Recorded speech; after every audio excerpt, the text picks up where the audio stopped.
Kind of what does that mean to you to kind of present new material to fans?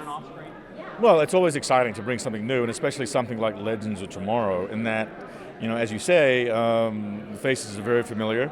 But the thing about Legends is that we get a real sense of its grandness, of its the size of it.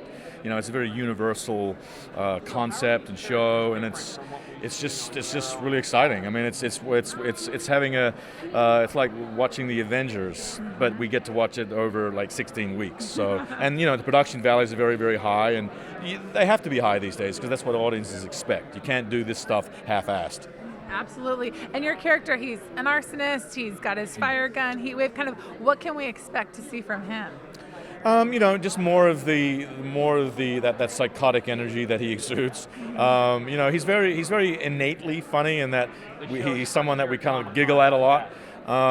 He's very he's like I keep pitching him as basically a dumber version of the Joker. It's definitely like a completely different world. But what's cool is there are a lot of fans who were following me in my Broadway times who are now like, oh my gosh, I also love comics. And I'm like, that's so great. Like, I love that. Yeah. And talk to me a little bit about your character. I understand she kind of is reincarnated many times. Like, fill me in. This honestly, I don't know too much. They're kind of feeding us tidbits today that I can't necessarily share. All I do know is, yes, she gets reincarnated.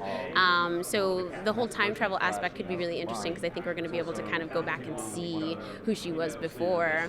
But as of right now, she's just discovering that she has these powers. She's discovering that she's got these memories she doesn't understand. This is her origin of like, am I a superhero? What does that mean? Like, I don't know.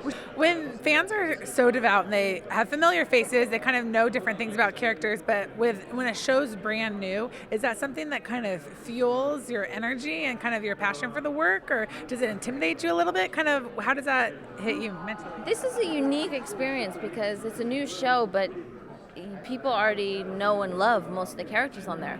And it's coming from this great platform of Flash and Arrow, two very successful and loved shows. So it's not so scary because we already have that base. And our producers and Greg Berlanti, Andrew, and Mark, they've proven that they can do this stuff. And Mark and Andrew were comic book writers, so it's like they are like the source for that stuff. So it's on point. I learned a lot of lessons there when I was at Princeton. Not necessarily the lessons I thought I was learning, but one of them as an English major was how to read a text and how to dig into a character and how to figure out like the psychology of where someone is coming from, and that is at the core of the appeal of a show like Legends and Flash and the Arrow. It is about the special effects, it is about the superpowers and the CGI stuff, but it is also about the characters. Like, you have to care about these people and identify with their struggle and their challenge and their journey in some way, or else it's not as compelling.